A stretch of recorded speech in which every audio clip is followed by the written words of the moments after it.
Robert Nicholsberg, Getty Images. Beware the ire of teenagers. This week, Snapchat introduced unskippable ads to its app. The 6-second adverts, which Snapchat first announced in April, finally rolled out to users who watch content from professional producers in the app's Discover section on Monday. The change brings Snapchat in line with other video-based social networks, including YouTube, which has unskippable mid-roll ads in the middle of content. Snapchat has made the move for one simple reason: money. This is a play to drive up their revenue by forcing people to watch, says Elon Ness, an analyst at social media marketing agency Tactical Digital. The timing of the decision, following the announcement by Snap of disappointing first-quarter results, is also an attempt to bolster its reputation.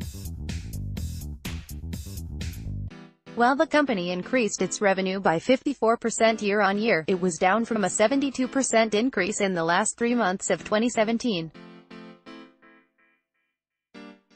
The app added 4 million users in the first quarter of this year, though that compares poorly to the 9 million it attracted 3 months earlier. The company's stock fell to $10 per share. It has previously reached highs 3 times that number. YouTube's algorithm is causing havoc for gaming live streamers. It's clear they're losing market share to Facebook and Twitter, which is resurgent, and YouTube, explains Victor Anthony, an analyst at Aegis Capital, an investment bank. If you have skippable ads, the advertiser doesn't necessarily have to pay for them. If a user manages to skip past an advert within a second, as used to be possible on Snapchat, where ads stuck out like a sore thumb compared to other content, the company serving that advert can't charge advertisers for displaying it to customers. Big firms looking to place online adverts want to make sure they get seen, not skipped. By preventing the user skipping the ad, you force the impression, says Ness. However, the solution to Snapchat's problem of people skipping ads is a blunt tool. Just because people have to watch an advert doesn't mean they'll actively engage with what's being advertised. The action could perversely have the opposite impact, driving users away. It remains to be seen whether or not Snapchat's unskippable ads cause conversions or sales to come, says Ness. And the company better be careful. A recent app redesign was met by anger and indifference from users, and Snapchat has now introduced an update, for the moment, available on iOS only, in a bid to remedy the situation.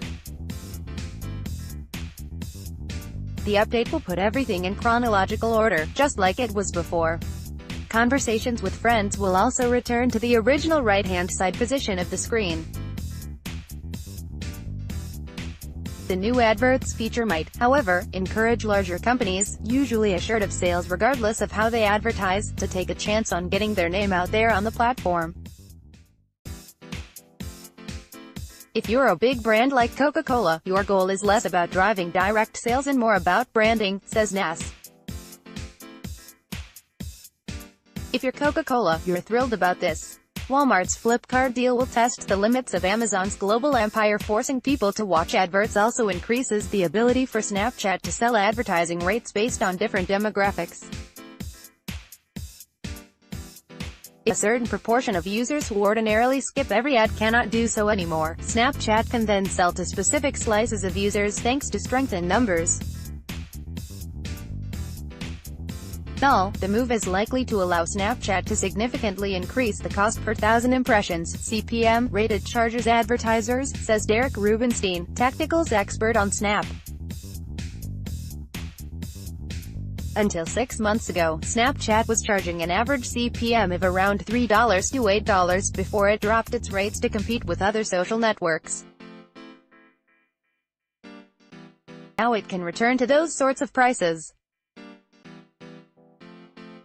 They can justify increasing those costs because unskippable ads are more attractive for advertisers, says Rubenstein.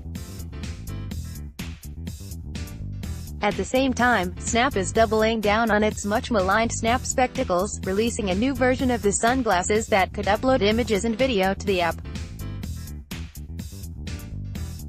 But industry onlookers are far from impressed.